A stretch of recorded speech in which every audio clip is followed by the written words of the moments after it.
ألف لام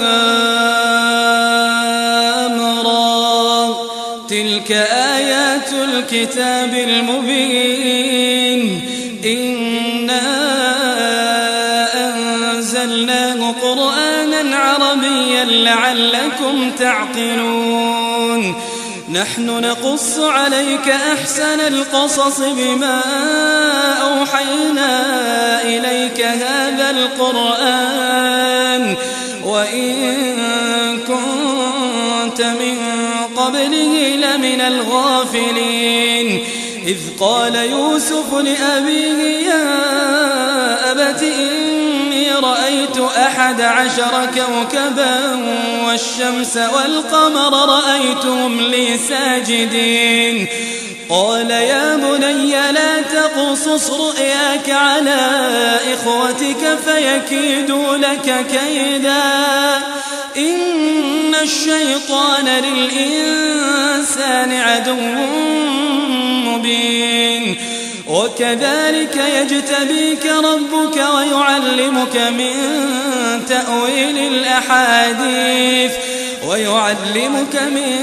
تأويل الأحاديث ويتم نعمته عليك وعلى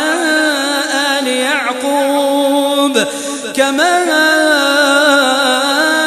أتمها على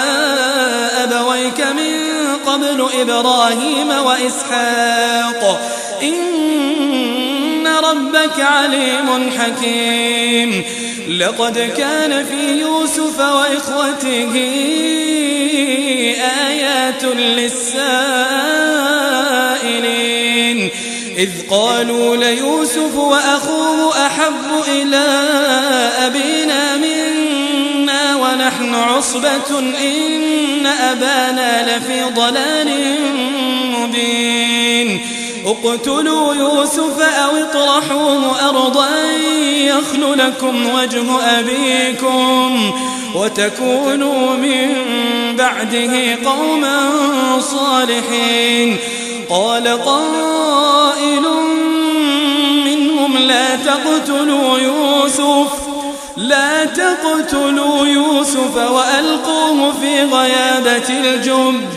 وألقوه في غيابة الجب يلتقطه بعض السيارة إن كنتم فاعلين قالوا يا أبانا ما لك لا تأمنا على يوسف وإنا له لناصحون أرسله معنا غدا يرتع ويلعب وإنا له لحافظون قال إني ليحزنني أن تذهبوا به وأخاف أن يأكله الذئب وأنتم عنه غافلون قالوا لئن أكله الذئب ونحن عصبة إنا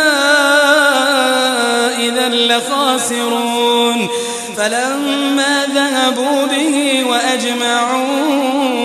أن يجعلوه في غيابة الجب وأوحينا إليه لتنبئنهم بأمرهم هذا وهم لا يشعرون وجاءوا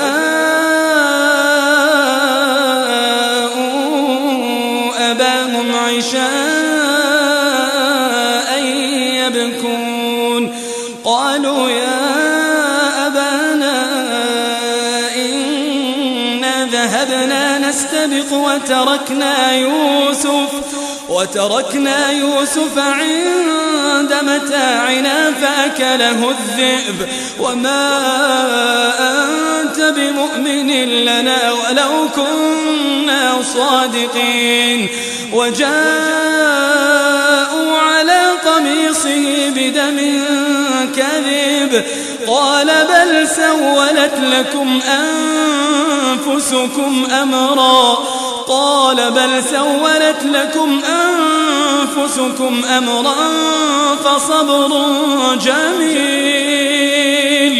فصبر جميل والله المستعان على ما تصفون وجاءت سيارة فأرسلوا واردهم فأدلى دلوه قال يا بشرى هذا غلام وأسروا بضاعة والله عليم بما يعملون وشروه بثمن بخس دراهم معدودة وكانوا فيه من الزاهدين وقال الذي اشتراه من مصر لامرأته أكرمي مثواه عسى أن ينفعنا أو نتخذه ولدا وكذلك مكنا ليوسف في الأرض ولنعلمه من تأويل الأحاديث والله غالب على أمره ولكن أكثر الناس لا يعلمون ولما بلغ أشده آتيناه حكما وعلما وكذلك نجزي المحسنين وراودته التي هو في بيتها عن نفسه وغلقت الأبواب وقالت هيت لك قال معاذ الله إنه ربي أحسن مثواي إنه لا يفلح الظالمون ولقد همت به وهم بها لولا أن رأى برهان ربه كذلك لنصرف عنه السوء والفحشاء إنه من عبادنا المخلصين واستبق الباب وقدت قميصه من دبر وألف يا سيدها لدى الباب قالت ما جزاء من أراد بأهلك سوءا إلا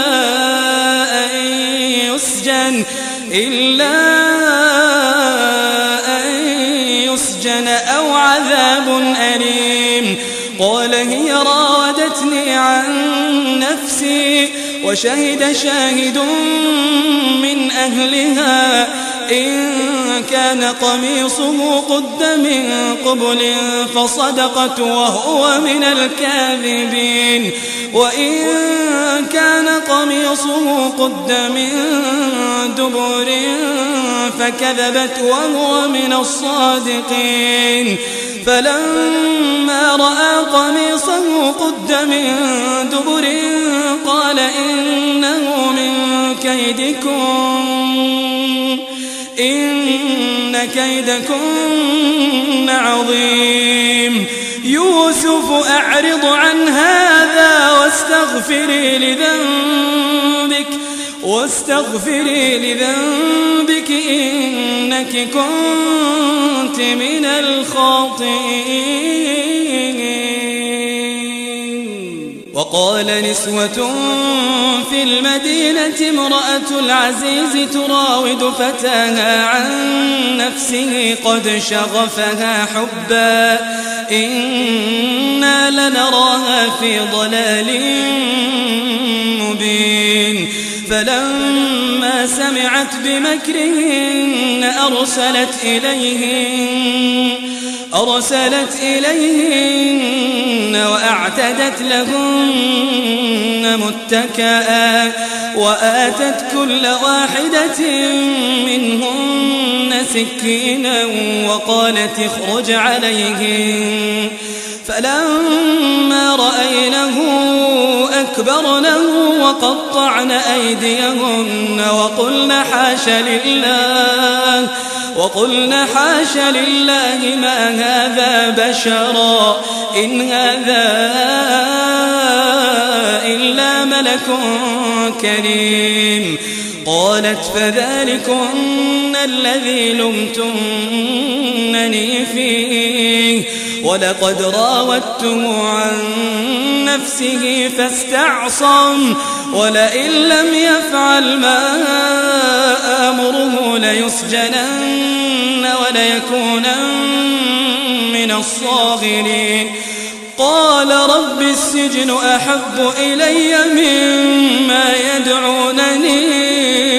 إليه وإلا تصرف عني كيدهن أصب إليهن وأكن من الجاهلين فاستجاب له ربه فصرف عنه كيدهن إنه هو السميع العليم ثم بدا لهم من بعد ما رأوا الآيات ليسجننه حتى حين ودخل معه السجن فتيان قال أحدهما إني أراني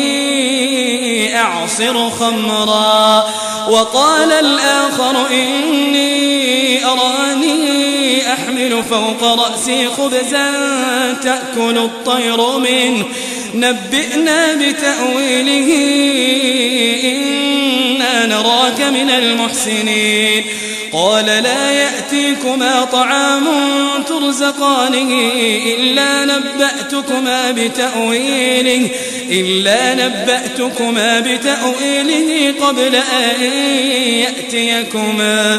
ذلكما مما علمني ربي إني تركت ملة قوم لا يؤمنون بالله وهم بالآخرة هم كافرون واتبعت ملة آبائي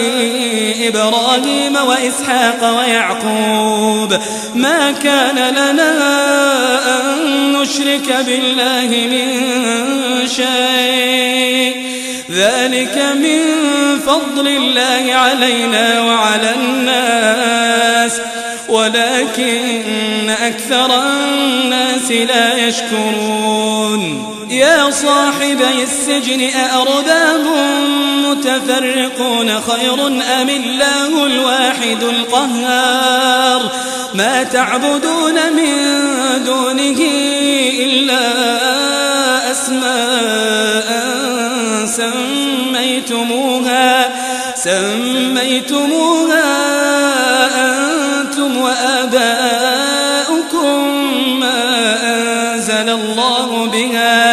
ما أنزل الله بها من سلطان إن الحكم إلا لله أمر ألا تعبدوا إلا إياه ذلك الدين القيم ولكن أكثر الناس لا يعلمون يا صاحبي السجن أما أحدكما فيسقي ربه خمرا وأما الآخر فيصلب فتأكل الطير من رأسه قضي الأمر الذي فيه تستفتيان وقال للذي ظن أنه ناج منهما اذكرني عند ربك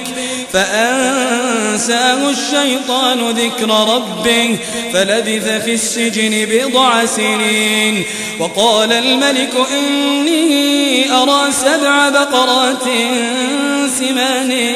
يأكلهن 7 عجاف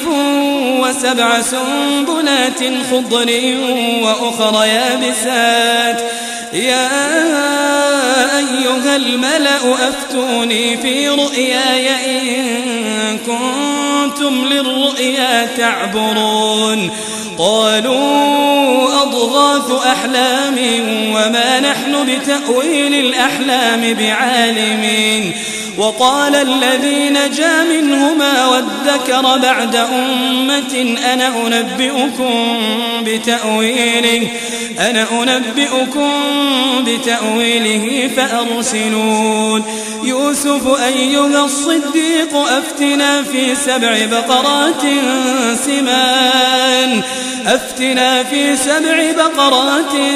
سمان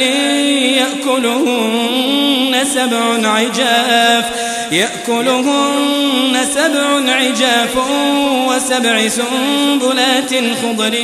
وأخر يابسات لعلي أرجع إلى الناس لعلهم يعلمون قال تزرعون 7 سنين دابا فما حصدتم فذروه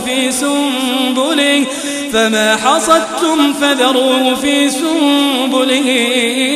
إلا قليلا مما تأكلون ثم يأتي من بعد ذلك 7 شداد يأكلن ما قدمتم لهن إلا قليلا مما تحصنون ثم يأتي من بعد ذلك عام فيه يغاث الناس وفيه يعصرون وقال الملك ائتوني به فلما جاءه الرسول قال ارجع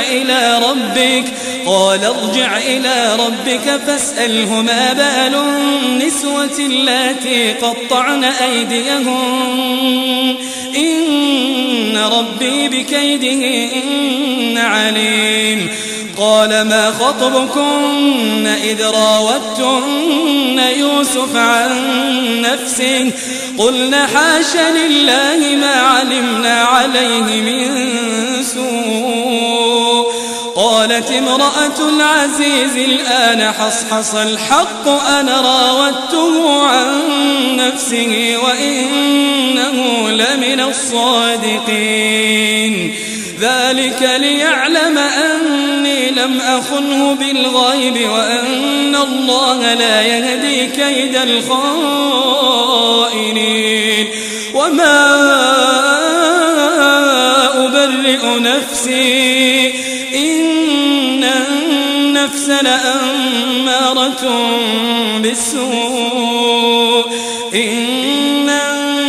النفس لأمارة بالسوء إلا ما رحم ربي إن ربي غفور رحيم وقال الملك ائتوني به أستخلصه لنفسي فلما كلمه قال إنك اليوم لدينا مكين أمين قال اجعلني على خزائن الأرض إني حفيظ عليم وكذلك مكنا ليوسف في الأرض يتبوأ منها حيث يشاء نصيب برحمتنا من نشاء ولا نضيع أجر المحسنين ولأجر الآخرة خير للذين آمنوا وكانوا يتقون وجاء إخوة يوسف فدخلوا عليه فعرفهم وهم له منكرون ولما جهزهم بجهازهم قال ائتوني بأخ لكم من أبيكم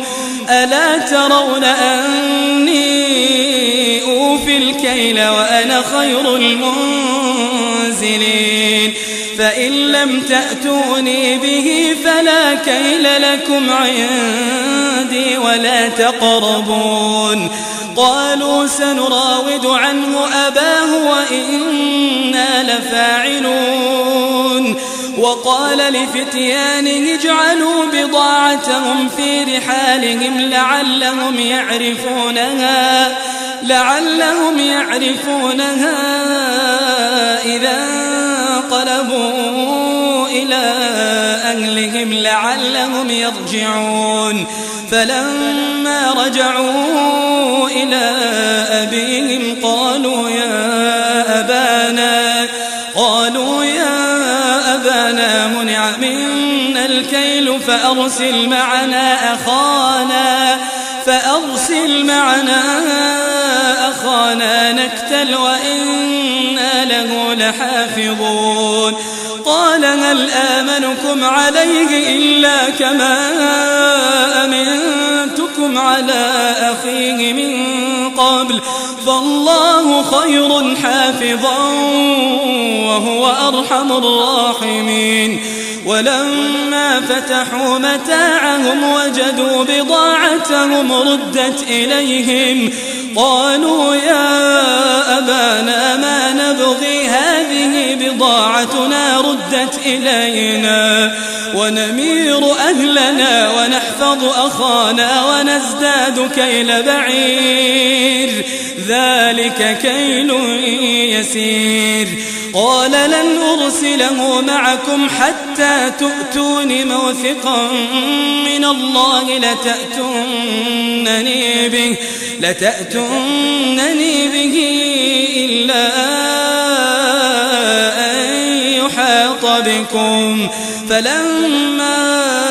آتوه موثقهم قال الله على ما نقول وكيل وقال يا بني لا تدخلوا من باب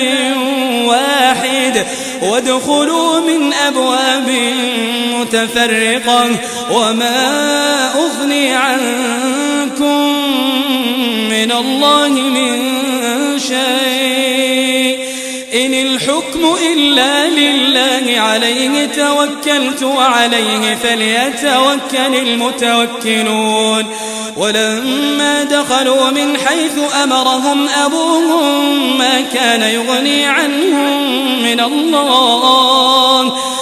كان يغني عنهم من الله من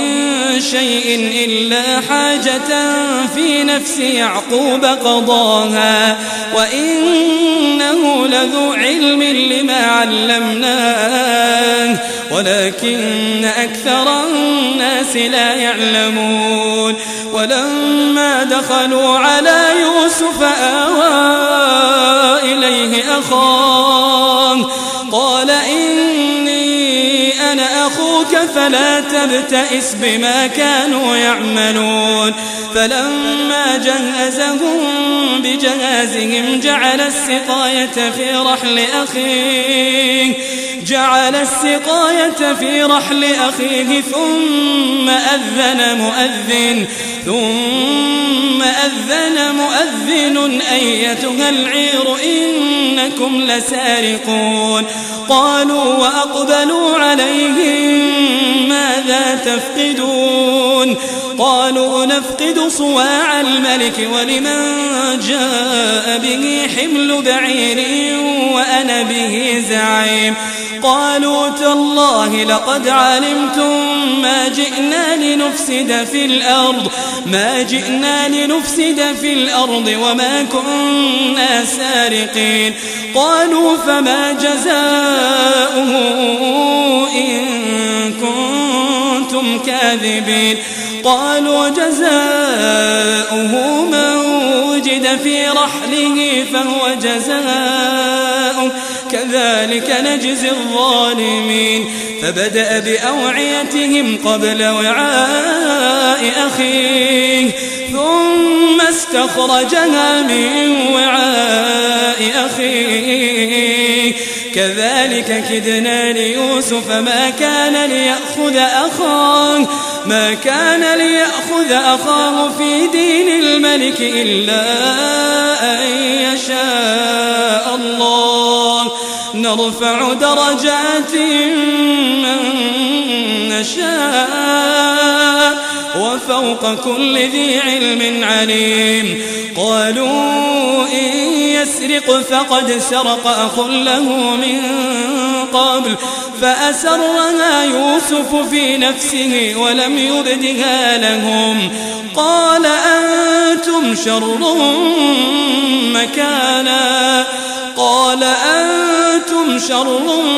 مكانا والله أعلم بما تصفون قالوا يا أيها العزيز إن له أبا شيخا كبيرا فخذ أحدنا مكانا إنا نراك من المحسنين قال معاذ الله أن نأخذ إلا من وجدنا متاعنا عنده إنا إذا إذا لظالمون فلما استيئسوا منه خلصوا نجيا قال كبيرهم ألم تعلموا أن أباكم قد أخذ عليكم موثقا من الله ومن قبل ما فرطتم في يوسف فلن أبرح الأرض حتى يأذن لي أبي أو يحكم الله لي وهو خير الحاكمين ارجعوا إلى أبيكم فقولوا يا أبانا إن ابنك سرق وما شهدنا إلا بما علمنا وما كنا للغيب حافظين واسأل القرية التي كنا فيها والعير التي أقبلنا فيها وإنا لصادقون قال بل سولت لكم أنفسكم أمرا فصبر جميل عسى الله أن يأتيني بهم جميعا إنه هو العليم الحكيم وتولى عنهم وقال يا أسفا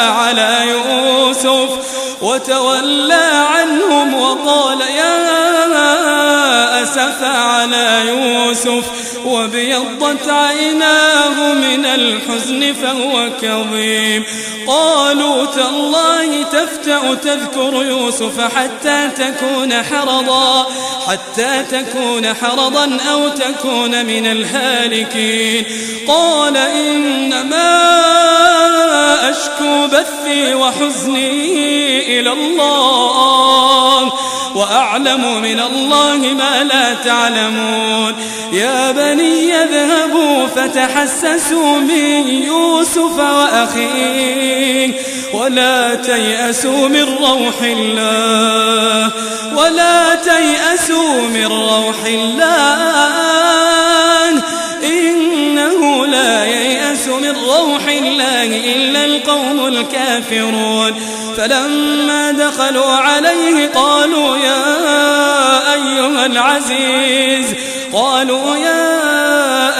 العزيز مسنا وأهلنا الضر وجئنا ببضاعة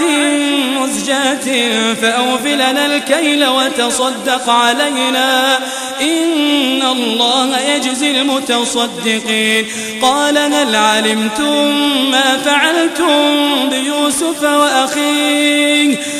هل علمتم ما فعلتم بيوسف وأخيه إذ أنتم جاهلون قالوا أئنك لأنت يوسف قال أنا يوسف وهذا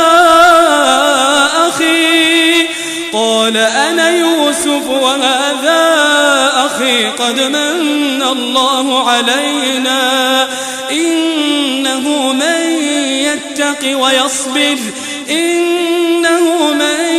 يتق ويصبر فإن الله لا يضيع أجر المحسنين قالوا تالله لقد آثرك الله علينا وإن كنا لخاطئين قال لا تثريب عليكم اليوم يغفر الله لكم وهو أرحم الراحمين اذهبوا بقميصي هذا فألقوه على وجه أبي يأت بصيرا وأتوني بأهلكم أجمعين ولما فصلت العير قال أبوهم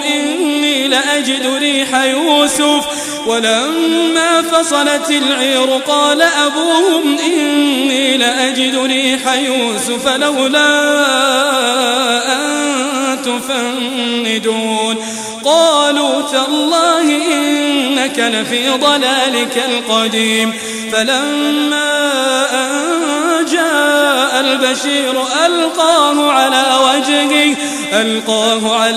وجهه فارتد بصيرا قال ألم أقل لكم إني أعلم من الله قال ألم ألم أقل لكم إني أعلم من الله ما لا تعلمون قالوا يا أبانا استغفر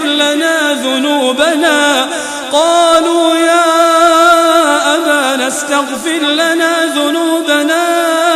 إنا كنا خاطئين قال سوف أستغفر لكم ربي إنه هو الغفور الرحيم فلما دخلوا على يوسف آوى إليه أبويه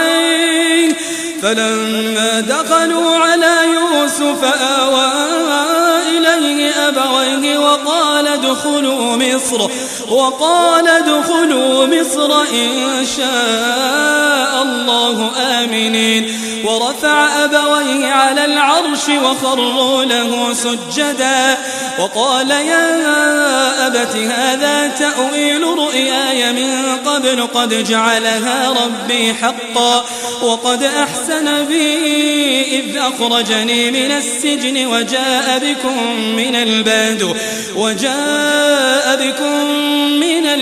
من بعد أن نزغ الشيطان بيني وبين إخوتي إن ربي لطيف لما يشاء إنه هو العليم الحكيم رب قد آتيتني من الملك وعلمتني من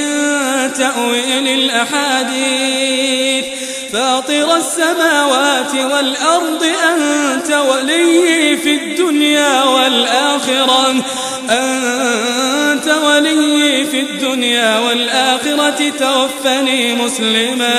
توفني مسلما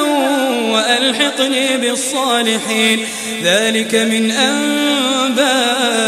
الغيب نوحيه إليك وما كنت لديهم إذ أجمعوا أمرهم وهم يمكرون وما أكثر الناس ولو حرصت بمؤمنين وما تسألهم عليه من أجر إن هو إلا ذكر للعالمين وكأي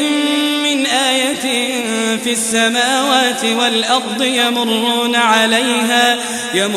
عليها وهم عنها معرضون وما يؤمن أكثرهم بالله إلا وهم مشركون أفأمنوا أن تأتيهم غاشية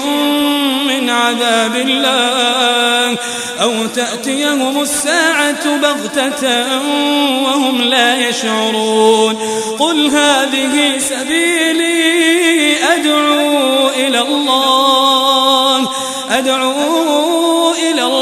على بصيرة أنا ومن اتبعني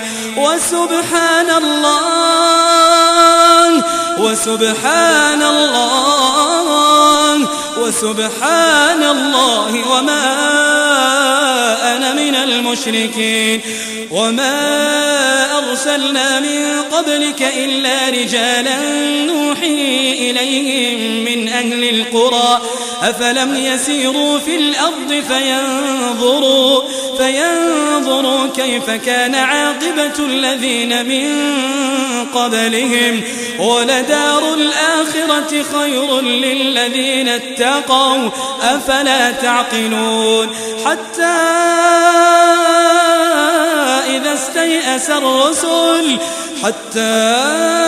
إذا استيأس الرسل وظنوا أنهم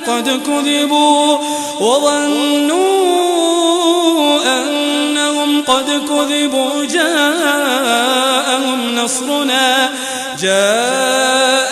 نصرنا فنجي من نشاء ولا يرد بأسنا عن القوم المجرمين لقد كان في قصصهم عبرة لأولي الألباب ما كان حديثا يفترى ولكن تصديق الذي بين يديه وتفصيل كل شيء وهدى ورحمة لقوم